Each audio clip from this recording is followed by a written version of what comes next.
Hello बच्चों, नमस्कार। कैसे हैं आप सभी लोग? उम्मीद करता हूँ शानदार, जिंदाबाद, जबरदस्त होंगे और पढ़ाई लिखाई में बिल्कुल मस्त होंगे।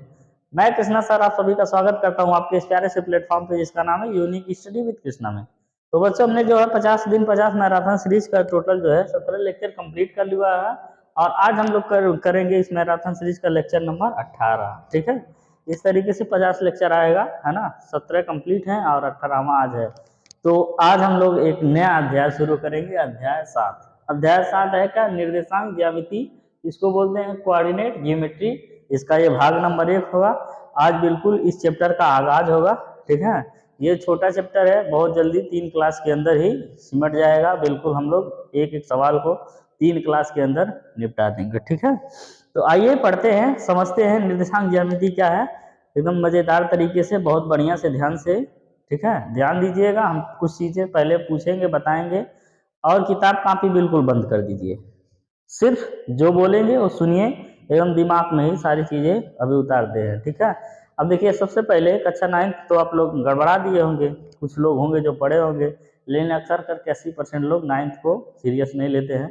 तो सबसे पहले 9th की तरफ हम लोग चलेंगे। उसके बाद ये क्लास 9th वालों के लिए भी हो सकता है जो 9th में पढ़ते हैं, क्योंकि पूरा का पूरा 9th का बेसिक ही 10th में पहले बेसिक है, उसके आगे का जो है 10th में है। तो जब तक 9th का बेसिक नहीं जानेंगे तब तक 10th में आपको कुछ समझ में नहीं आएगा। ठीक है, तो आइए बेसिक पार्ट को चर्चा करते हैं। सबसे पहले समझते हैं निर्देशांक ज्यामिति होता क्या है, इसकी जरूरत क्यों पड़ी। ठीक, तो एक साइंटिस्ट थे जिनका नाम था, साइंटिस्ट नहीं बोल सकते, मैथमेटिशियन बोल सकते हैं, रेने दकार्ते। इनका क्या नाम था? रेने दकार्ते। नाम पे मत जाइएगा, यह भी बहुत जबरदस्त है। देखिए, रेने दकार्ते नाम था। कक्षा 9 में उनका फोटो तो बना के दिया होगा। ठीक, अब इन्होंने कहा क्या, बताया क्या? कहा कि अगर मान लेते हैं किसी भी समतल में, जैसे ये आपका ये क्या है, समतल है ना, किसी भी समतल में स्थित एक बिंदु है, इस बिंदु का निर्देशांक ज्ञात करना है, तो हमको जो है 2 रेखाओं की जरूरत पड़ेगी, एक एक्स एक्सिस की, एक वाई एक्सिस की। ठीक है, तो उसी से रिलेट करके इन्होंने बहुत सारी चीजें बताई थी। जैसे कि ध्यान से समझते हैं, जैसे मान लेते हैं ये आपका दीवार है। ठीक है, ऊपर है, आपको हमको दिख रहा है, आपको नहीं दिख रहा होगा। इमेजिन करिए, ऊपर आप दीवार है, दीवार पे एक चींटी बैठी है। ठीक है, वो जैसे सोचे थे उसी तरह सोच के बताते हैं। उन्होंने देखा ऊपर दीवार है, दीवार पे चींटी बैठी है, और सोच रहे हैं उस चींटी के पास हमको जाना है। तो वैसे सीधे जाना नहीं है, कैसे कैसे पहुंचेंगे? तो कहें कि दीवार से इसे ऊपर तक जाएंगे, फिर वो हो गया एक्स अक्ष, वाई अक्ष। फिर कहें कि ऊपर से फिर इस तरीके से छत से आएंगे, फिर वहाँ चींटी के पास पहुंचेंगे, हो जाएगा एक्स अक्ष। ठीक है, जैसे मान लेते हैं यही आपका दीवार है। अब यहाँ पे ये है, ऐसे सीधे नहीं जा सकते हैं, ये समझिए स्पेस में है, सीधे नहीं जा सकते। तो इन्होंने कहा कि इसको हम जाने के लिए सबसे पहले क्या करेंगे, एक हम लेंगे एक्स अक्ष और एक हम लेंगे, नहीं, एक एक्स अक्ष है और एक हम लेंगे वाई अक्ष। ठीक है, फिर हम देखेंगे इस एक्स अक्ष पे कितना दूर चला है। तो ये मान लेते हैं एक्स अक्ष पे इतना दूर चला है। फिर देखेंगे वाई अक्ष पे कितना दूर चला है, ये मान लेते हैं वाई अक्ष पे इतना दूर चला है। ये हो गया एक्स निर्देशांक और ये हो गया वाई निर्देशांक। ये हो गया क्या, वाई वाई निर्देशांक। अब इस बिंदु की स्थिति हो गई, मान लेते हैं x दूरी चला है तो ये x हो गई, और ये y दूरी चला है तो y हो गई। तो x कामा y यही इस बिंदु की क्या हो गई, निर्देशांक हो गई। ठीक है, इसी को ज्ञात करने के लिए रेने दकार्ते ने क्या कहा था, एक x अक्ष लिया था, एक y अक्ष लिया था, उसी को हम लोग को पूर्ण रूप से पढ़ना है। आई होप आपको समझ में आया होगा। अब क्या क्या बताए थे, कैसे कैसे बताए थे, उसको समझते हैं। चलिए, बेसिक चीजें आपको समझ में आई होगी। यानी किसी भी बिंदु की स्थिति का निर्धारण करने के लिए इस चैप्टर को पढ़ा जाता है। ठीक है, जैसे मान लेते हैं यहाँ पे एक बिंदु है। ठीक है, इसकी स्थिति हमको ज्ञात करनी है, ये पॉइंट, इस पॉइंट की। तो उन्होंने कहा था कि सबसे पहले एक लेते हैं क्षैतिज रेखा। कौन सी रेखा? क्षैतिज रेखा। क्षैतिज मतलब ये जमीन के जो समांतर होती है, क्षैतिज होती है। इस तरीके से लंबवत अगर हो जाए तो ये ऊर्ध्वाधर है। ठीक है, आप लोग समझ रहे हैं। यानी कि इस तरीके से अगर खींचा जाता है रेखा तो ये क्षैतिज है, और इसे ऊपर से नीचे तक खींचा जाता है तो ऊर्ध्वाधर होता है। तो इन्होंने कहा था कि एक हम क्षैतिज रेखा लेते हैं, क्षैतिज रेखा। और कहा था हम एक ऊर्ध्वाधर रेखा रेखा लेते हैं। कैसी रेखा? ऊर्ध्वाधर रेखा। उन्होंने कहा था एक हम ऊर्ध्वाधर रेखा लेते हैं। फिर इस क्षैतिज रेखा का नाम रख दिए, नामकरण कर दिए, कहें कि क्षैतिज रेखा का नाम रहेगा x अक्ष और ऊर्ध्वाधर रेखा का नाम रहेगा क्या? y अक्ष। फिर आगे चल के कहा कि जो x अक्ष और y अक्ष जहाँ पे काटेंगे उसका नामकरण कर दिया गया का मूल बिंदु, मूल बिंदु। ठीक है। इसके बाद फिर इसका निर्देशांक बता दिए कि मूल बिंदु का x अक्ष पे 0 होगा, y का भी 0 होगा, तो इसका निर्देशांक क्या हो जाएगा? मूल बिंदु का 0, 0। फिर इन्होंने बताया कि अगर मान लेते हैं लेफ्ट राइट में, लेफ्ट में जाएंगे तो माइनस होगा और राइट में जाएंगे तो प्लस होगा। तो इधर अगर लेफ्ट में जाएंगे तो क्या हो जाएगा? माइनस हो जाएगा, है ना। -1, -2, -3, -4, -5। ठीक, इस तरीके से ये क्या है? इसका नामकरण कर दिए -x अक्ष। इसका नाम हो गया -x अक्ष, तो इसका नाम हो गया प्लस में x अक्ष। है क्या है? ये माइनस नहीं, ये डैश है। ठीक है। इसी तरह से ऊपर कर दिए y अक्ष और नीचे क्या कर दिए? माइनस में y अक्ष, माइनस में y अक्ष। ठीक, तो इन्होंने कहा कि अगर मान लेते हैं हम ऊपर जाते हैं तो ये प्लस होगा, 1 2 3 4 5 6 7, 1 है, 2 है, 3 है, 4 है, 5 है, 6 है, 7 है। ठीक है। और इसी तरह से बताया कि अगर माइनस में जाएंगे -1 होगा, -2 होगा, -3 होगा, -4 होगा और -5 होगा, है ना। ये क्या हो जाएगा? माइनस। और x अक्ष पे इधर अगर जाएंगे तो ये भी क्या हो जाएगा? प्लस में 1 2 3 4 5 6, ऐसे हमको जहाँ जितनी ज़रूरत रहेगी उसको करेंगे। फिर बताया कि अगर मान लेते हैं यहाँ पे ये बिंदु है, ठीक है, ये बिंदु है। अब देखा जाएगा x अक्ष पे दूरी, x अक्ष पे दूरी कितने चले हैं। ठीक है, इस तरीके से देखेंगे x अक्ष पे दूरी कितनी है, तो 4 है।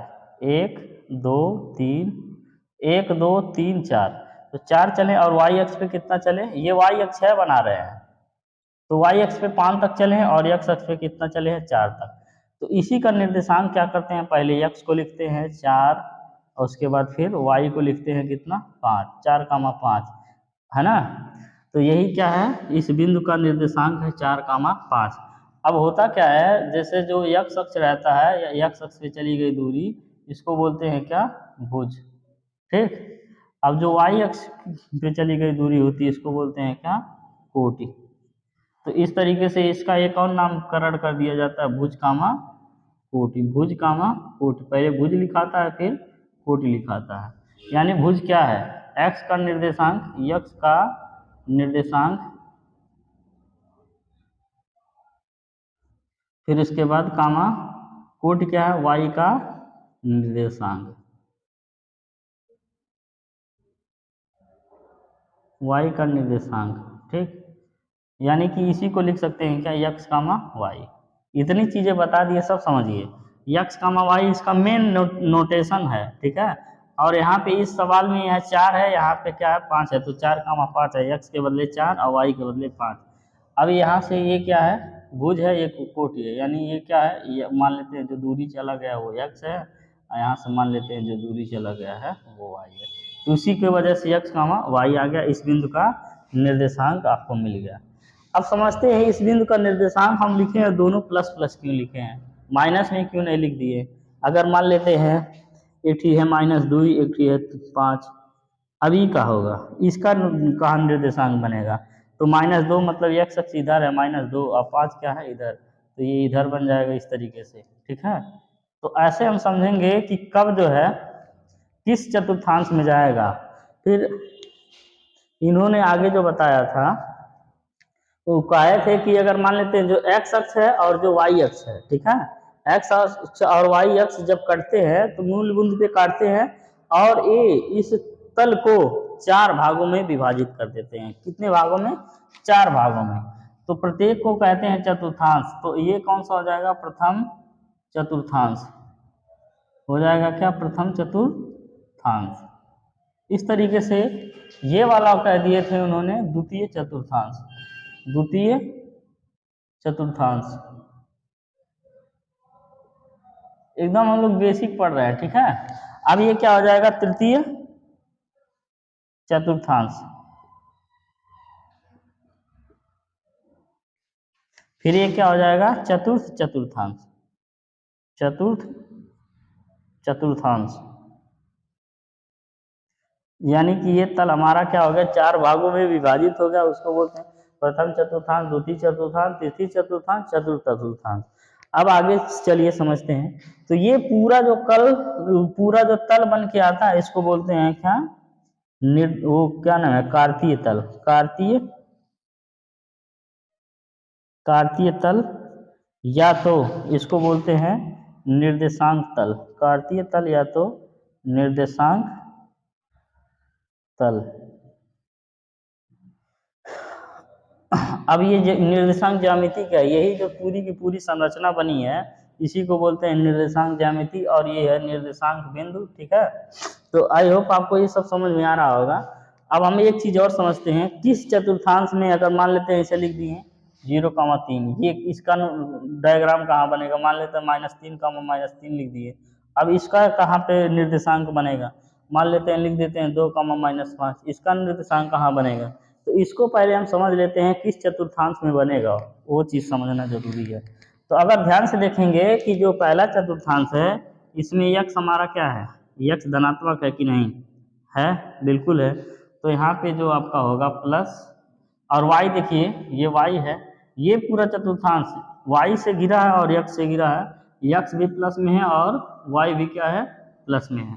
तो इसका निर्देशांक हो जाएगा क्या, प्लस कामा प्लस, ठीक है। अब आगे समझते हैं, इसमें यक्स क्या है, इधर माइनस है, तो इसका जो निर्देशांक हो जाएगा माइनस कामा, और वाई क्या है, प्लस में है, माइनस कामा प्लस। अब आते हैं कुछ दूर चलते हैं, फिर ये जो तीसरा चतुर्थांश है इसमें देखिए ये जो है एक्स माइनस में है और वाई भी क्या है, माइनस में है। तो इसका जो भी आएगा वो माइनस कामा माइनस आएगा निर्देशांक, एक्स का भी माइनस आएगा और वाई का भी। अब आगे जाते हैं, इसमें ये एक्स किस में है, इधर प्लस में, और वाई किस में है, माइनस में, तो ये प्लस कामा माइनस इसका निर्देशांक हो जाएगा, ठीक है। तो ये आपको समझ में आया होगा। अब कक्षा 9 की तरह ये 2-4 क्वेश्चन दे देते हैं, 9th वालों का चैप्टर यहीं खत्म हो जाएगा, ठीक है। इससे ज़्यादा कुछ नहीं है 9th में, अभी जो क्वेश्चन दे रहे हैं उससे ज़्यादा कुछ नहीं है, ठीक है क्या। सबसे पहला क्वेश्चन जैसे मान लेते हैं आपको इसका जो है निर्देशांक ज्यामिति में निरूपण करना, 3,4, 5, और उसके बाद ले लेते हैं -2, -3, 4, -7। एक और क्वेश्चन ले लेते हैं 0, 6। एक और क्वेश्चन ले लेते हैं 5, 0, 5 है ना, -5 ले लेते हैं, -5, 0। अब इस सबका क्या करिए, नोटेशन बना दीजिए। इसमें टोटल कितने क्वेश्चन हैं, 1, 2, 3, 4, 5, 6। अब एक भी क्वेश्चन एक पैटर्न का नहीं है, 6 क्वेश्चन है 6 पैटर्न के हैं। तो सबका डायग्राम अभी देखिएगा अलग अलग चतुर्थांश में बनेगा। आइए समझते हैं। पहला है 3, 4, तो कभी भी हमारा जो है 3, 4 ये एक्स कामा वाई होता है ना। यक्स का पहले क्या लिखा रहता है, यक्स का निर्देशांक फिर वाई का निर्देशांक। तो यक्स का मान कितना है 3, तो यहाँ पे है 3, और वाई का मान कितना है 4, यहाँ पे है 4। यानी कि अगर जो इसको आगे बढ़ाया जाए और इसको ऊपर बढ़ाया जाए तो जहाँ पे एक समय आएगा ये कहीं मिलेंगे, तो ये क्या हो जाएगा, पहले 3 फिर उसके बाद 4, 3, 4 इसका नोटेशन हो गया, ठीक, पहले का हो गया। अगर मान लेते हैं ए है तो ए यहाँ पे आ गया, ठीक। अगर मान लेते हैं बी है, सी है, डी है, ई है, एफ है, कहाँ पे बनेगा। इस तरीके का कक्षा 9th में सवाल है ना, वहाँ पे आप करके जरूर आएंगे। नहीं किए हैं तो हम बता ही रहे हैं। अब फिर आगे दूसरा बनाना है 5, -6। देखिए इसमें क्या है, यक्स जो है प्लस में है, वाई माइनस में है, तो ये किस में जाएगा, यक्स प्लस में है, वाई माइनस में है। दूसरे में जाएगा, तीसरे में कि पहले में कि चौथे में, चौथे में जाएगा। देखिए प्लस और माइनस, यहाँ भी क्या है प्लस और माइनस। तो यक्स पे कितना जाना है 5, तो ये है 5। वाई पे कितना जाना है -6, -6 कहाँ पे है, यहाँ पे होगा, ठीक है। इस तरीके से आगे बढ़ाते हुए आएंगे और ये क्या हो जाएगा, यहाँ पे मिलेगा यहीं पे कार्तीय तल लिखा हुआ है, थोड़ा सा इसको बगल में भी कर देंगे। तो है मान लेते हैं -6 है क्या है 5 है, तो 5 कामा क्या हो जाएगा माइनस में 6, तो प्लस कामा माइनस हो गया। ठीक, तो इसको क्या लिखे थे कार्तीय तल, कार्तीय तल अथवा क्या लिखे थे निर्देशांक तल, निर्देशांक तल। ठीक, उम्मीद करते हैं आपको समझ में आ रहा होगा। चीज़ें समझते रहिए, कोई भी डाउट होता है तो आप पूछिए ज़रूर। देखते हैं कमेंट वमेंट में कुछ क्वेश्चन वोश्चन पूछते ही नहीं हैं आप लोग, जैसे लग रहा है कि सारा क्लियरिटी एक के साथ आ जा रहा है। कोई भी दिक्कत हो आप ज़रूर कमेंट करिए, पूछिए, ठीक है, उसका हम रिप्लाई ज़रूर करेंगे। ऐसा नहीं है कि आप लोग हमारे पास नहीं हैं, ऑफलाइन नहीं पढ़ रहे हैं तो ऑनलाइन है तो ध्यान नहीं दिया जाएगा, बिल्कुल ध्यान दिया जाएगा। ठीक है, कोई भी परेशानी रहती है आप बिल्कुल बेझिझक पूछ सकते हैं। ठीक है, और दूसरी चीज़ ये हम बैच शुरू ही किए हैं इसीलिए ताकि जो हमारा बोर्ड का एग्ज़ाम है ना, उसमें बच्चे बेहतर से बेहतर कर पाए। जो हमसे जुड़े हैं ऑफलाइन उनका तो भला हो ही रहा है, लेकिन जो नहीं जुड़ पाए हैं, बहुत से हज़ारों लोग हैं जो नहीं जुड़ पाए हैं, ठीक है, उनका भी भला हो। ठीक, इसी की वजह से इसको शुरू किया गया है। और इसमें एग्ज़ाम से पहले आपको बता ही दिए हैं, जैसे दिसंबर ख़त्म होगा उससे पहले हमारा सिलेबस ख़त्म हो जाएगा।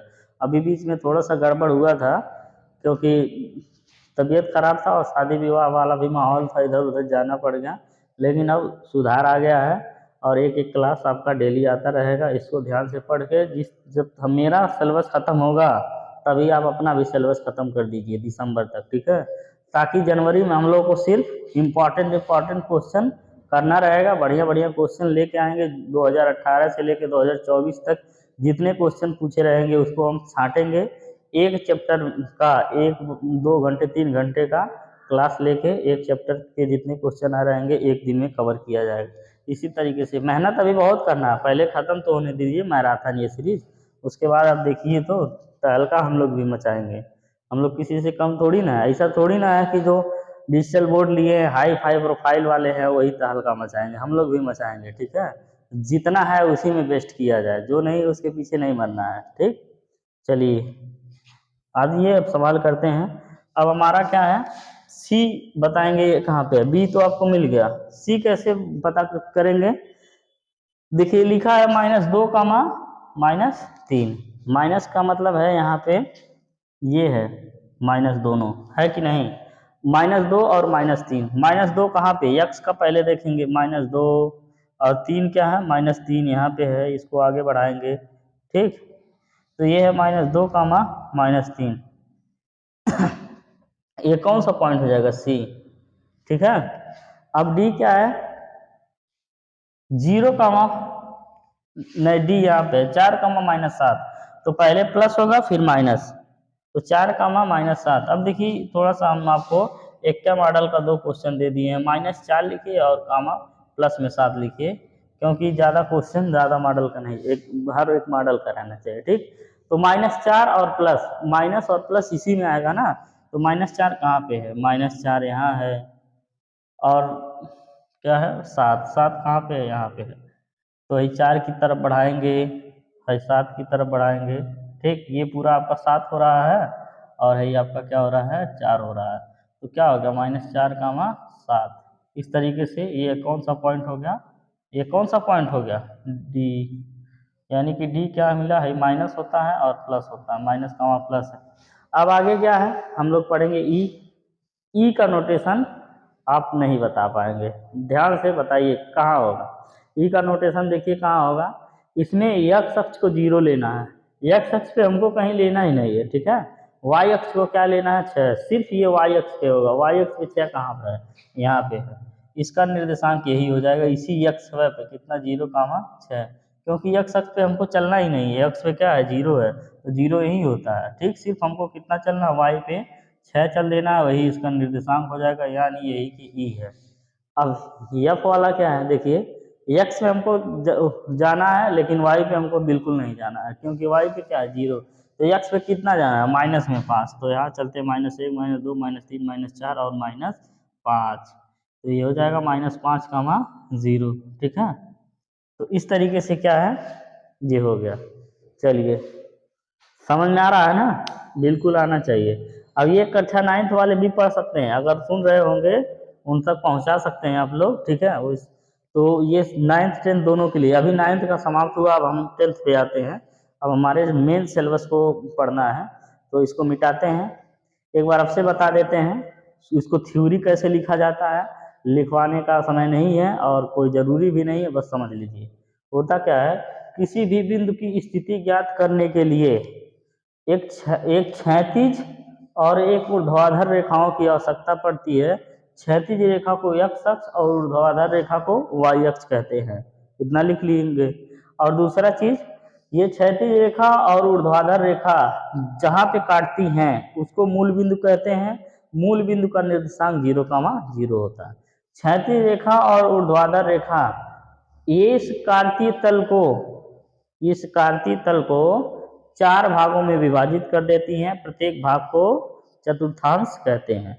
यानी प्रत्येक भाग को क्या कहते हैं? चतुर्थांश। ये होता है प्रथम चतुर्थांश, ये होता है द्वितीय चतुर्थांश, ये होता है तृतीय चतुर्थांश, ये होता है चतुर्थ चतुर्थांश।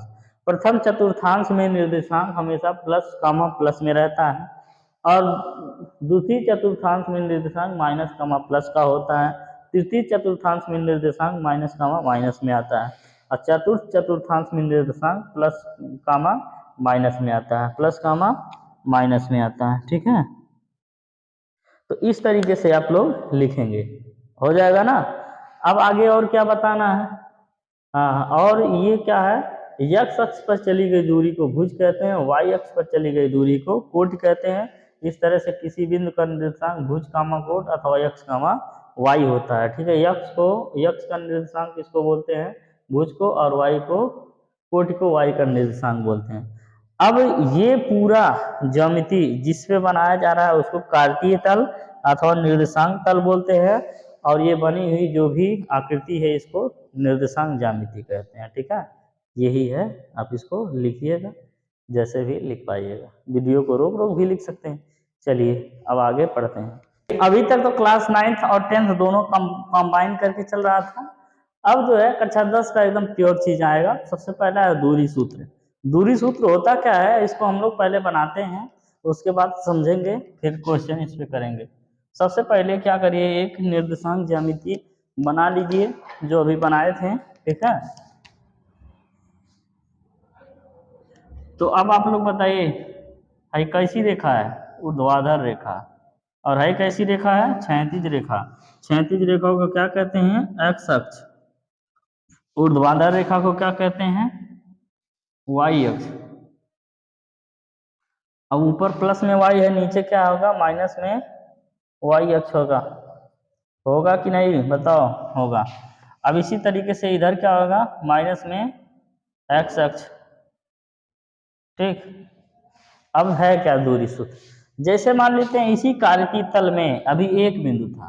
कितना बिंदु था? एक बिंदु। यहाँ पे कोई एक बिंदु ले लेते हैं, और एक बिंदु और कोई ले लिया जाए, 2 बिंदु हैं, ठीक। अब इन दोनों बिंदुओं के बीच की दूरी आपको बतानी है। कैसे बताएंगे? और आपको निर्देशांक दिया रहेगा, इस बिंदु का निर्देशांक दिया रहेगा और इस बिंदु का निर्देशांक दिया रहेगा।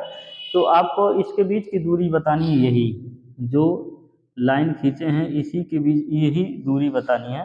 तो देखिए, सबसे पहले हम लोग कुछ जानकारी इकट्ठा करते हैं, ध्यान से समझिए। मान लेते हैं यही एक बिंदु है, ठीक है। अगर ये x अक्ष पे चली गई दूरी है x1, और ये y अक्ष पे चली गई दूरी है क्या? y1। क्या है? y1। x1 y1 क्यों ले रहे हैं? क्योंकि 2 बिंदु है ना, इसको एक तो x1 मानिए, एक तो y1 मानिए, तो इसका निर्देशांक क्या हो जाएगा? x1 कामा y1। इतना आपको समझ में आया होगा। अब अगला चीज जो समझते हैं, अगर मान लेते हैं इस बिंदु का निर्देशांक देखा जाए तो ये y अक्ष पे चली गई दूरी क्या हो गई? y1 हो गई, y2 हो गई। इसी तरीके से x अक्ष पे चली गई दूरी क्या हो गई? क्या हो गई बच्चा लोग? y1 हो गई, ठीक। अब ये क्या x1 है, तो ये क्या हो जाएगी? x2। इतना समझ में आ रहा आया होगा। हमको निकालना क्या है? ये सब कुछ नहीं निकालना है, वो सब फालतू नहीं है, जरूरी पड़ेगा। हमको निकालना यही है कि ये दूरी, यही दूरी निकालना है। मान लेते हैं बिंदु A है, P है बिंदु क्या है? Q है। तो हमको निकालना P और Q के बीच की दूरी। तो एक काम करते हैं हम लोग, यहाँ से एक कोई पॉइंट मान लेते हैं x2, ये है, ये मान लेते हैं क्या r। एक त्रिभुज बन गया ना पी क्यू आर। तो दूरी निकालनी है, यहाँ से अगर देखेंगे तो है 90 अंश का कोण बना रहा है, और इसके बाद है क्या है, कर्ण है, ठीक। इसमें से एक थीटा मानेंगे, एक आधार होगा, और एक क्या हो जाएगा, ये आधार हो जाएगा, और ये क्या हो जाएगा, लंब हो जाएगा, और ये मान लेते हैं थीटा होगा, ठीक है। तो हमको P और Q के बीच की दूरी निकालनी है। अब करेंगे क्या, सबसे पहले आप समझिए क्यू आर के बीच की दूरी क्या होगी। देखिए ध्यान से समझते हैं, हाई इतना दूरी क्या है, ये इतना दूरी क्या है, x1 है, तो हाई दूरी क्या हो जाएगा, देखिए पूरा दूरी आपका अगर मानते हैं तो पूरा दूरी क्या है, यहाँ से यहाँ तक दूरी है x2, और हाई इतना दूरी है x1, है कि नहीं है, बताओ है कि नहीं है ना। तो अगर आपको ये दूरी निकालनी है तो x2 माइनस x1 हो जाएगा, यानी पूरे में से हाई इतना घटा देंगे तो हमें मिल जाएगा कि नहीं, मिल जाएगा। तो यानी कि ये जो आपका आधार है ये कितना मिला, x2 माइनस x1, ठीक, इतना याद रखिए। अब इसी तरह से ऊपर आते हैं, ऊपर देखते हैं, हाई पूरा दूरी क्या है, इसी में आप मिला लीजिए, पूरा दूरी क्या है y2 है, ये पूरा दूरी है y2, है कि नहीं है, बिल्कुल है। और इसके बाद यहाँ से इतनी दूरी क्या है, यहाँ से इतनी दूरी है y1, ये इतना दूरी y1 है, और ये पूरा दूरी y2 है। तो हम कहें कि सिर्फ है ये दूरी क्या हो जाएगा, यानी पूरे में से है इतना घटाएंगे तो है बचेगा, है ना। तो यानी ये हो जाएगा y2 माइनस y1। इतना आपको समझ में आ रहा होगा। अब आप लिखिए पाइथागोरस प्रमेय, क्या लिखिए, पाइथागोरस प्रमेय।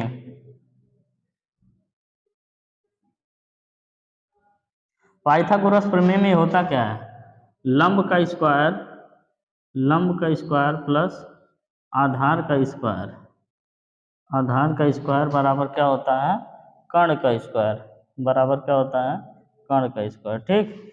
अब समझिए कर्ण आपका क्या है, पी क्यू है, कर्ण है पी क्यू का स्क्वायर, लंब क्या है, पी आर है, पी आर का स्क्वायर, आधार क्या है, आधार है आपका क्यू आर का स्क्वायर। अब इसके बाद हम लिखेंगे पी क्यू का स्क्वायर बराबर हो जाएगा, पी आर कितना है, पी से लेके आर तक का y2 माइनस y1 का whole square, plus q R कितना है, x2 माइनस x1 का होल स्क्वायर, ठीक है।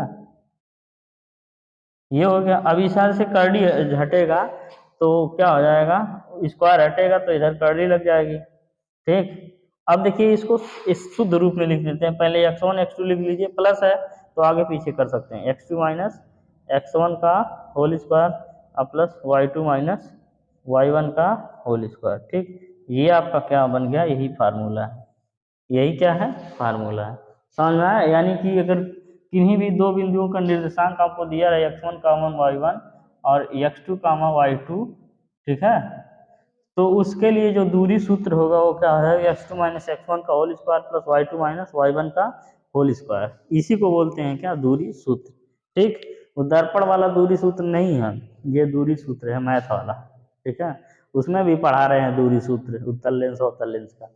चलिए समझ में आया होगा, मिटाते हैं। अब हम लोग प्रश्नावली का सवाल करते हैं। तो आइए अब हम लोग जो है प्रश्नावली 7.1 का सवाल करते हैं। पहला क्वेश्चन है, बिंदुओं के निम्नलिखित युग्मों के बीच दूरियां ज्ञात कीजिए। आपको हम बताए हैं कि जो है एक मानेंगे P, एक मानेंगे Q, P और Q का निर्देशांक दिया रहेगा, उसके बीच की दूरी हमको ज्ञात करनी है। तो चलिए सवाल समझते हैं। पहले मान लेते हैं एक बिंदु आपका P है, एक बिंदु यहाँ पे Q है, और P का निर्देशांक दिया है 2, 3 और Q का निर्देशांक दिया है 4, 1, ठीक। तो इस तरीके से इन दोनों बीच की दूरी ज्ञात करनी है, P और Q। तो अब इसको हम लोग सॉल्व करते हैं, कैसे होगा, सॉल्व करेंगे तो बच्चों मानेंगे इसको, एक को x1 कामा y1 मानना पड़ेगा, एक को मानेंगे x2 कामा y2, ठीक है। x1 का मान 2 है, y1 का मान 3 है, x2 का मान 4 है, y1 का मान क्या है, 1 है। अब हम लोग जानते हैं हम जानते हैं, क्या जानते हैं? दूरी सूत्र। दूरी सूत्र क्या है? पी क्यू बराबर आपका है अंडर रूट में X two minus X one का whole square plus Y two minus Y one का होल स्क्वायर। है कि नहीं? बिल्कुल है। तो अब पी और क्यू के बीच की दूरी हमको ज्ञात करनी है, तो सबसे पहले लिखेंगे एक्स टू। एक्स टू कितना है? 4। एक्स वन कितना है? 2। 4 माइनस 2 का whole square plus Y two कितना है?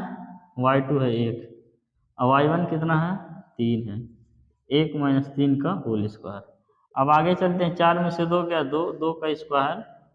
ठीक, इसी तरह से 3 में से 1 गया, क्या बचेगा? -2, -2 का स्क्वायर। ठीक है, क्योंकि माइनस वाला ज़्यादा है। तो 2 का स्क्वायर हो जाएगा बच्चा लोग 4, और 2 का स्क्वायर ये माइनस का माइनस माइनस प्लस हो जाएगा, 4 हो जाएगा। ठीक, तो यहाँ से 4 4 क्या हो गया? 8 हो गया, और ये हो गया पी क्यू। ठीक है, तो पी क्यू बराबर क्या हो जाएगा? अगर मान लेते हैं 8 को लिख देते हैं 2 गुणे 4, तो 4 से बाहर आ जाएगा 2 और अंदर बचेगा करड़ी में 2। आंसर हो गया। अब आप लोग अगर कंफ्यूज हैं कि ये कैसे 2 बाहर आया, तो यही समझ लीजिए। ऐसे लिख सकते हैं, 4 गुणे 2 लिख सकते हैं कि नहीं? लिख सकते हैं ना 8 को। अब 4 क्या है? करड़ी से बाहर चला गया और 2 करड़ी के अंदर रह गया। ठीक, तो इस तरीके से ये लगेगा, इसको कर लिया गया। अब आइए दूसरा सॉल्व करते हैं। दूसरा किया जाए, अब मानेंगे क्या इसको? सबसे पहले ऐसे सब में जो है आप बना के बताएंगे तो और बढ़िया, नहीं बनाएंगे तो सीधे लगा देंगे तो ही बढ़िया। जहाँ ज़्यादा ज़रूरत रहेगा, ढेर पुले निकालना रहेगा, वहीं नहीं बनाना है, सीधे सॉल्व कर देना है। ठीक है, -5 कामा 7 -1 कामा 3, तो ये आपका हो गया एक्स वन वाई वन। ठीक है, ये आपका हो गया क्या? X two comma y two. तो अब जो दूरी सूत्र होता है, दूरी सूत्र पी क्यू बराबर होता है अंडर रूट में X two minus X one का whole square plus Y two minus Y one का होल स्क्वायर। यही होगा ना? अब देखिए, लिखेंगे पी क्यू बराबर एक्स टू कितना है? एक्स टू यहाँ पे है माइनस में 1, फिर माइनस फार्मूले में होता है। एक्स वन कितना है? माइनस में 5।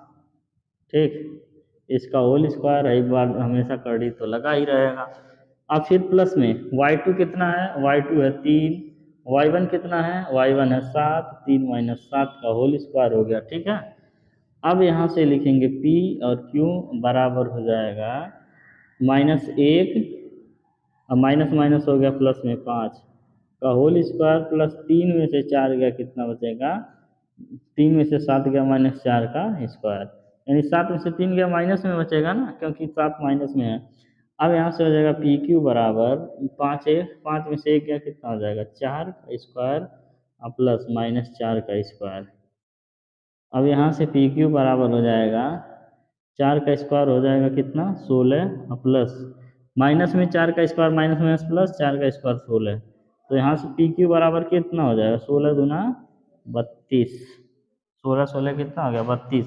32 को लिख सकते हैं 16 दूना 32 ना, तो पी क्यू बराबर क्या हो जाएगा? आप इसे लिखिए 16 गुणे 2, तो 16 बाहर आ जाएगा 4 और अंदर बच जाएगा करड़ी में 2, तो पी क्यू का मान क्या आ जाएगा? 4 करड़ी में 2। ठीक है, अब ये दूरी है, दूरी का मात्रक मीटर होता है या सेंटीमीटर होता है? अगर वो सेंटीमीटर में दिया होगा तो सेंटीमीटर होगा, और मीटर में दिया होगा तो मीटर होगा। ठीक, इस तरीके से ये दोनों सवाल कंप्लीट कर लिया गया। अब तीसरा ये देखते हैं, तीसरा है क्या? सॉल्व करिए।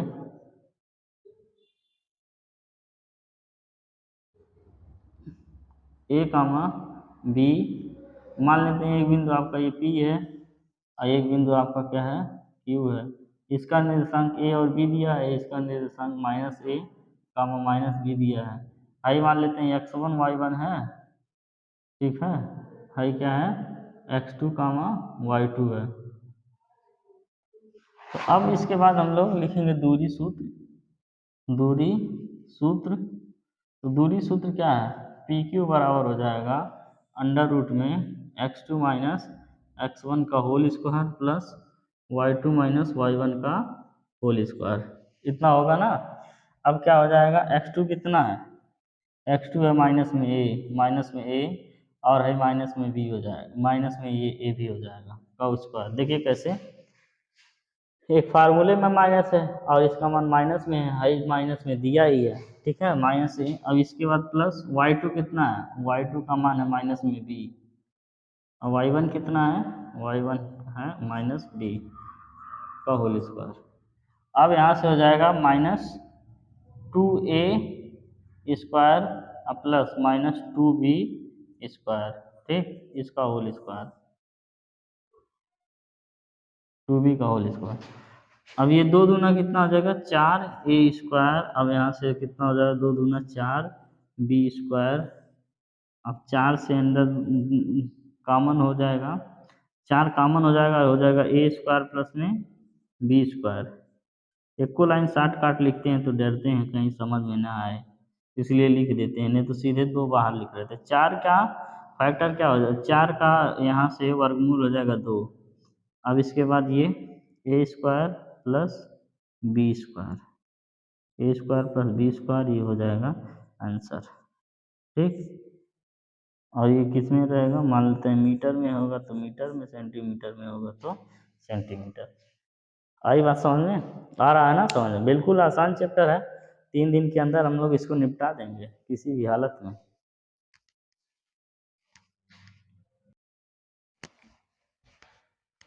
चलिए तो आगे समझते हैं क्वेश्चन नंबर जो हमारा 2 है उसको। है क्या, बिंदु 0,0 और 36,15 के बीच की दूरी ज्ञात कीजिए। ठीक है, हम लोग कर लेंगे। फिर आगे क्या दिया है, क्या अब अनुच्छेद 7.2 में दिए गए 2 शहरों ए और बी के बीच की दूरी ज्ञात करनी है। इसको हम लोग नहीं करेंगे, उसको आप करेंगे। कैसे, जब इतना सारा चीज़ें सिखा दिए हैं उसके बाद वो शुरू शुरू में आप जाएंगे 7.2 जो अनुच्छेद लिखा होगा वहाँ पे एक छोटा सा एग्जाम्पल दिया होगा, ए का निर्देशांक और बी का निर्देशांक दिया होगा, उन दोनों के बीच की दूरी आपको ज्ञात कर लेनी है। वहाँ पे जब आप शुरू में जाएंगे और 7.2 देखेंगे दिया होगा, ठीक है। हम इसको बता देते हैं, आप इसको करेंगे, ठीक। आइए समझते हैं, सॉल्व करते हैं। सॉल्व में क्या होगा, लिखेंगे जो हमारा बिंदु P है और एक बिंदु मान लेते हैं Q है, इसके बीच की दूरी अगर हम मान लेते हैं क्या है, 0,0 है और ये क्या है 36,15 है कि नहीं है। तो यहाँ से ये हो जाएगा x1 y1 और उसके बाद फिर x2 y2, इसी को हमें ज्ञात करना है, ठीक है। हम लिखेंगे दूरी सूत्र क्या हो जाएगा, पी क्यू बराबर हो जाएगा √में x2 माइनस x1 का whole square plus y2 minus y1 का होल स्क्वायर, ठीक। इतना तो बढ़िया से समझ में आ रहा होगा। x2 कितना है 36 माइनस 0 का होल स्क्वायर, y2 कितना है 15 माइनस y2 15 है 0 का होल स्क्वायर, ठीक। तो यहाँ से ये 36 है, ये हो गया 36 का स्क्वायर, अब 15 में से 0 हो गया 15 का स्क्वायर हो जाएगा ना। 36 का स्क्वायर कितना होगा, 36 का स्क्वायर देखिए हो जाएगा 35 का हो जाएगा, 5 5 25 और उसके बाद 5 6 30, यानी 30 25 हो जाएगा, 3 जगह 12 12 125 हो जाएगा, 1296 आएगा, ठीक है। 36 का स्क्वायर कितना आएगा 1296 और 15 का स्क्वायर आ जाएगा 225, ठीक। 36 का स्क्वायर निकाल लिए, अब कैसे निकालें, दिमाग में गुणा करके, ठीक है। ये इसको आप लोग याद कर लीजिए। अब यहाँ से हम लोग जोड़ेंगे 6 5 11 के 1 और 9 2 11 1 12 के 2 2 2 4 1 5 और ये 1, ठीक है। 1521 जो पी क्यू का मान आ रहा है। इसी को अगर चाहे होते आपको एक तरीके से और बता सकते हैं, एक तरीके से और कैसे, अब इसका गुणनखंड करेंगे बाहर निकालेंगे। दूसरे तरीके से देखिए कैसे हो जाएगा, 36 का स्क्वायर है, 36 को लिख सकते हैं 3 का स्क्वायर और गुणे 12 का स्क्वायर, प्लस यहाँ से 15 को लिख सकते हैं 3 का स्क्वायर गुणे कितना 5 का स्क्वायर, ठीक। तो 3 का स्क्वायर दोनों में से कॉमन हो जाएगा, यानी बाहर 3 कॉमन हो जाएगा। अब 12 का स्क्वायर कितना होता है 144, और प्लस ये 5 का स्क्वायर होता है 225। तो ये 3 बाहर हो गया, तो ये 4 5 9 हो गया, और इसके बाद फिर ये कितना हो जाएगा 4 2 6 हो जाएगा, एक इंटू ये कितना हो जाएगा 3, यानी 3√369, ठीक। इसी को भी ऐसे लिख सकते हैं 3√369। तो आपका ये दूरी सूत्र से दूरी निकल गया, ठीक है। बहुत तरीके हैं, अभी बहुत सिखाएंगे आप लोगों को, काहे परेशान हैं, धीरे धीरे मेहनत करते रहिए। अब आगे देखिए अगला क्वेश्चन जो है क्वेश्चन नंबर 3, निर्धारित कीजिए कि क्या बिंदु 1,5, 2,3 और -2, -11 संरेख हैं। चलिए ठीक है, ये भी करेंगे। आप समझिए संरेख होता क्या है। जैसे मान लेते हैं एक बिंदु है ही है, एक बिंदु है ये, दोनों बिंदुओं के बीच की दूरी हम लोग निकालना सीख रहे हैं। अब अगर मान लेते हैं एक बिंदु यहाँ पे है, एक बिंदु यहाँ पे है, कौन सा बिंदु ए बी और सी है डी है, ठीक है। इसमें से ए बी रेखा को, ठीक है, ए बी रेखा के साथ ऐसा कौन सा बिंदु लें, सी लें कि डी लें, जो एक ही रेखा पे तीनों बिंदु पड़े। संरेख का मतलब होता है जितने भी बिंदु हैं वो सभी एक रेखा पे पड़े।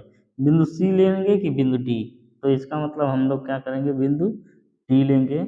जब बिंदु डी लेंगे तो ये क्या होगा, एक ही रेखा पे पड़ेगा, इसी को कहा जाएगा संरेख। तो कैसे चेक करेंगे, सी मान लेते हैं, कैसे चेक करेंगे ये एक ही रेखा पे है। तो एक ही रेखा पे चेक करने के लिए अगर मान लेते हैं ये बी है, ये क्या है, ये बी है, इसी तरह से ये आपका क्या है, बी सी है। अगर ए बी और बी सी को निकाल के जोड़ दें तो किसके बराबर आएगा, ए सी के बराबर आएगा कि नहीं, पूरा पूरा हमारा क्या ए सी है। और लिख दिए, सिर्फ इतनी की बात किया जाए ए बी, और सिर्फ इतनी की बात की जाए बी सी है, तो ए बी को और बी सी को जोड़ेंगे तो क्या आएगा, ए सी आएगा। तो अगर ऐसा आ गया ए बी और बी सी एक समान आ गया, एक सी के बराबर, तो संरेख होगा, और नहीं आएगा तो मतलब इस पे कहीं नहीं होगा, वो आजू बाजू कहीं होगा। तो आइए चेक करते हैं। तो इसको बना लीजिए सॉल्व, लिखेंगे चूंकि तीनों बिंदु, तीनों बिंदु, ठीक है, 1,5, 2,3 और -2, -11 संरेख हैं, संरेख हैं, अतः तीनों एक ही रेखा पर, एक ही रेखा पर स्थित होगा, स्थित होगा। तीनों रेखा, तीनों बिंदु एक ही रेखा पर स्थित होगा। यानी जैसे आप है ए ले लीजिए, है बी ले लीजिए, है सी ले लीजिए, लिखेंगे अतः ए सी बराबर हो जाएगा A B plus B C, ठीक है। ए सी बराबर हो जाएगा A B plus B C. अब आगे क्या करेंगे, ए से लेके बी तक ए का निर्देशांक लिखेंगे 1,5, बी का निर्देशांक लिखेंगे 2,3, फिर सी का निर्देशांक लिखेंगे -2, -11। अब निकालेंगे कैसे, एक बार ए बी निकालेंगे, है x1 y1 है x2 y2 हो जाएगा। एक बार बी सी निकालेंगे, है x1 y1 है x2 y2 हो जाएगा। एक बार ए और सी निकालेंगे, ठीक है। अब लिखेंगे ए बी के बीच की दूरी, बीच की दूरी। तो ए बी के बीच की दूरी निकालने के लिए यहाँ से लिखेंगे ए बी बराबर, सीधे आप क्या करिए, मान लीजिए हम कहे थे बाद में जब कुछ क्वेश्चन सॉल्व कर लेंगे तो बार बार फार्मूला नहीं लिखेंगे। ये क्या है x1 y1, ये क्या है x2 y2, तो x2 - x1 2 - 1, और इसके बाद प्लस y2 यानी 3 - 5 y1, ठीक है। इसका स्क्वायर, इसका स्क्वायर, तो ए बी बराबर क्या आ जाएगा, 2 में से 1 गया 1 का स्क्वायर, 3 में से 5 गया -2 का स्क्वायर, ठीक है। 1 का स्क्वायर 1 हो गया, 2 का स्क्वायर 4 हो गया, 4 एक कितना हो गया 5 हो गया, अंडर रूट में कभी बाहर नहीं जाएगा। तो ए बी बराबर क्या हो जाएगा, अंडर रूट में 5। अब क्या निकालेंगे, BC, BC के बीच की दूरी, BC के बीच की दूरी। तो यहाँ से क्या हो जाएगा बच्चे, BC बराबर क्या हो जाएगा, देखिए अब इसको मान लेते हैं x2 y2, इसको मान लेते हैं x1 y1। चाहे भी इसको मानेंगे, अगर इसको x1 y1 माने, इसको x2 y2 माने, तब वो मिलेगा, ठीक है। तो BC के बीच की दूरी, यहाँ से BC बराबर हो जाएगा x2 क्या है 2 माइनस माइनस 2, ठीक है। यानी एटी फार्मूले में है, एटी यहाँ दिया क्वेश्चन, अब प्लस y2 क्या है 3 माइनस माइनस 11, एक फार्मूले वाला, एक क्या है क्वेश्चन वाला। तो यहाँ से BC बराबर हो जाएगा 2 और माइनस माइनस हो गया प्लस का स्क्वायर और प्लस 3 और माइनस माइनस हो गया प्लस का स्क्वायर। अब यहाँ से BC बराबर हो जाएगा 2 2 हो जाएगा 4 और 11 3 कितना हो जाएगा 14, इसका स्क्वायर इसका स्क्वायर। BC बराबर क्या हो जाएगा, 4 चौका 16, 14 चौका 196 हो जाएगा ना। तो BC बराबर हो जाएगा यहाँ से 6 6 12 और 9 1 10, 1 11, 1 1 क्या हो जाएगा 2, 212, ठीक। BC का मान आपका क्या आ गया 212। अब इसको अगर बाहर निकालना चाहे, आप लिख सकते हैं ये 16 16 196 कटेगा 16 से 14, यानी 7 गुणे 2 का स्क्वायर और 16, 2 का स्क्वायर 4, 4 सिर्फ 2 कॉमन होगा यहाँ से, है ना, 2 बाहर आ जाएगा तो 4 से भाग दीजिए, 4 5 20, 4 3 12, 2 √53 हो जाएगा, ठीक है। फिर इसके बाद अब क्या है, AB फिर AC निकालते हैं, AC के बीच की दूरी, बीच की दूरी, AC क्या है, जैसे ये निकाले हैं ऐसे AC निकालेंगे। अब AC में एक को मान लेते हैं, ये x1 y1 है, इसको मान लेते हैं क्या x2 y2 है। तो x2 y2 माइनस 2 और माइनस में 1 का होल स्क्वायर प्लस माइनस में 11 और माइनस में 5 का होल स्क्वायर, है ना। तो AC बराबर क्या हो जाएगा 2 1 3 माइनस 3 का स्क्वायर और प्लस 11 5 कितना हो जाएगा 16, माइनस में 16 का स्क्वायर। तो ये AC बराबर क्या आ गया 3 का स्क्वायर 9 और 16 का स्क्वायर 256। तो यहाँ से AC बराबर हो गया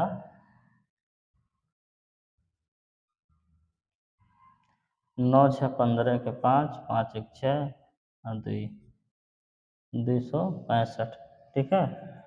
अब क्या आपको मिल रहा है, AB को और BC को कभी जोड़ने पे AC आएगा, देखिए चूंकि सबसे पहले लिखिए AB प्लस BC बराबर क्या हो जाएगा, AB कितना है अंडर रूट में 5 और प्लस वो कितना है 2 अंडर रूट में 53। अब लिखिए चूंकि AB plus BC not equal to AC बराबर नहीं मिला, आता है यह बिंदु, यह बिंदु क्या है संरेख नहीं है, संरेख नहीं है, ठीक। उम्मीद करते हैं समझ में आया होगा। देखिए AB का मान यहाँ है, BC का मान यहाँ है और AC का मान यहाँ है। तो AB और BC को जोड़ा गया, AC के बराबर नहीं मिला, तो यह बिंदु संरेख नहीं है, ठीक है। चलिए उम्मीद करते हैं समझ में आ रहा होगा। अब ये क्वेश्चन नंबर क्या है, चौथा करते हैं। क्वेश्चन नंबर चौथा क्या है, जांच कीजिए कि क्या बिंदु 5 कामा माइनस 2 6 कामा 4 और 7 कामा माइनस 2 के एक समद्विबाहु त्रिभुज है के शीर्ष हैं, कैसे पता करेंगे। अब अगर मान लेते हैं कि हम निकालते हैं, एक डायग्राम बनाते हैं इसके लिए, इसके बाद समझ में आएगा। समद्विबाहु का मतलब होता है कोई भी ऐसा त्रिभुज जिसकी कोई दो भुजाएं बराबर हो, मान लेते हैं ये दोनों बराबर हो जाएं या ये बराबर हो जाए, या ये बराबर, कोई भी दो भुजा बराबर हो और तीसरी भुजा अलग हो, वही क्या होता है, समद्विबाहु त्रिभुज होता है। ठीक है, तीनों बराबर हो जाएंगे तब समबाहु हो जाएगा। कोई भी दो भुजाएं बराबर होनी चाहिए, है ना। लिखेंगे चूंकि समबाहु त्रिभुज सिद्ध करने के लिए क्या करेंगे, इस ए का निर्देशांक लिखेंगे 5 कामा माइनस, ए कहाँ है 5 कामा माइनस में 2, बी क्या है 6 कामा 4, सी क्या है 7 कामा माइनस 2। ये इसके निर्देशांक लिख लिए। ठीक है, अब लिखेंगे ए बी बराबर, डायरेक्ट निकालिए, ए बी बराबर क्या है x2 यानी 6 माइनस 5, x2 माइनस x1 का होल स्क्वायर प्लस यहाँ से y2 4 माइनस माइनस प्लस 2 का स्क्वायर। ठीक है, अब क्या हो जाएगा, 6 में से 5 गया 1 का स्क्वायर, 4 तो 6 का स्क्वायर, अब यहाँ से हो जाएगा 1 का स्क्वायर, अब प्लस 1 का स्क्वायर 1, अब प्लस 6 का स्क्वायर 36, 36 से कितना हो गया 37, ए बी का मान क्या आ गया 37 अंडर रूट में। ठीक, अब सीधे निकालिए बी सी बराबर, बी सी y2 यानी 7 माइनस 6 का स्क्वायर और उसके बाद प्लस माइनस 2 और उसके बाद -4, -2 -4 का होल स्क्वायर। तो बी सी बराबर क्या हो जाएगा, बी सी बराबर 7 में से 6 गया 1 का स्क्वायर, -2 -4 कितना हो जाएगा -6 का स्क्वायर। तो यहाँ से बी सी बराबर क्या हो जाएगा, 1 का स्क्वायर 1 हो गया, 6 का स्क्वायर 36 हो गया, तो ये बी सी बराबर क्या आया अंडर रूट में 37। क्या देख रहे हैं आप लोग, ए बी और बी सी बराबर मिल गया। अभी फिर ए सी भी निकाल लेते हैं, ए सी बराबर हो जाएगा, मान लेते हैं x2 है x1 है, 7 माइनस 5 का स्क्वायर, उसके बाद प्लस में -2 और माइनस माइनस 2 का स्क्वायर। तो ए सी बराबर क्या हो जाएगा, 7 में से 5 गया 2 का स्क्वायर प्लस माइनस माइनस हो जाएगा 0, प्लस माइनस मिलकर माइनस 0 हो जाएगा। ठीक है, तो ए सी बराबर क्या मिल गया 2। अब लिखेंगे चूंकि भुजा